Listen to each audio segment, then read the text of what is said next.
Very sad. And Neeta ji, I would love to hear from you. And I just want to say, Neeta ji is also fighting a fever, so we really appreciate her being here. Thank you so much, Pushpa. That's okay. This is the least I could do. Obviously, it's not for me or myself. It's for the world to know. It's for the whole all communities across the globe to understand what happened in Kashmir, happening elsewhere too.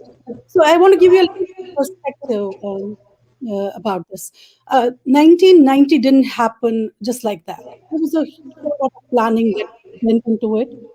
Obviously, as very naive, innocent, God fearing, law abiding citizens of the valley and the country, we never ever paid attention to it. We were just focused on jobs, studies, making our life, and just staying calm. We made so many adjustments and changes in our day to day life so that we don't make any statement of that kind. Like we were patriotic Hindus. We've never said it, being there in Kashmir. We were law abiding. We never had any issues with any neighbor, be it from the majority community or the minority. So the perspective I want to bring in here is it didn't start in 90, it started in 86 when the southern part of Kashmir, Anantnag, witnessed looting and vandalizing of Kashmiri Pandit homes and temples, uh, specifically targeted. At the time, obviously, we didn't recognize it till 1990 happened, and we could kind of correlate the incidents. And to add to this perspective, I do want to say, because somebody mentioned it on Facebook, that how come Mufti Muhammad Saeed didn't act? He was actually the chief minister of the state at that time. So you can pretty much understand what was going on there.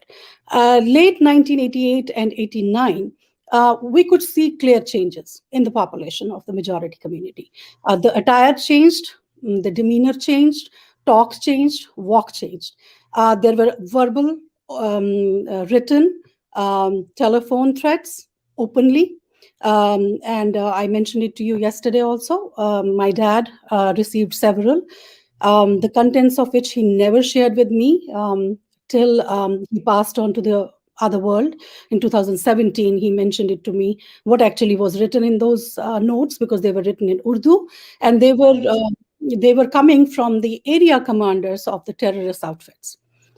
So what was written in there was, you either get out of here, or you just join us, or we're going to kidnap your daughter, we're going to burn you along with your homes, or you just leave this place. That was what was written in those letters. So I never knew what was the actual content of that letter, so he kept it from me. Obviously, for a certain reason, he was a dad and he didn't want me to get affected with it.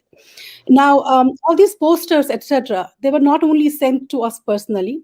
We had each and every location used to have a what do you call it, a hit list, a list that was posted on a main somewhere on a electric pole, so as to say. In India there are so many, huge those electric poles, and they used to be posted on there, and there used to be a hit list, and Yeah. you could see your names on there. I couldn't read Urdu, but then people who read it, my father was on there. So you can imagine though I didn't personally read it, but when I was told about it, you can imagine the terror, the kind of, it was agony, it was pain. Even then, obviously, you don't want to leave your home. I just want to correct this once for all. Please stop shaming the victims. Please stop asking questions of the victim. We are victims here. Yes, it took us 30 years to talk about it. Yes, it took us 30 years because it takes a generation to settle down again from what we have been through, after evil we have been through. Our parents had their kids to take care of, our parents had their parents to take care of. They didn't have time to go out and scream their heads off that this is what happened. They kind of took this time to build our lives. And in the process, they lost their youth.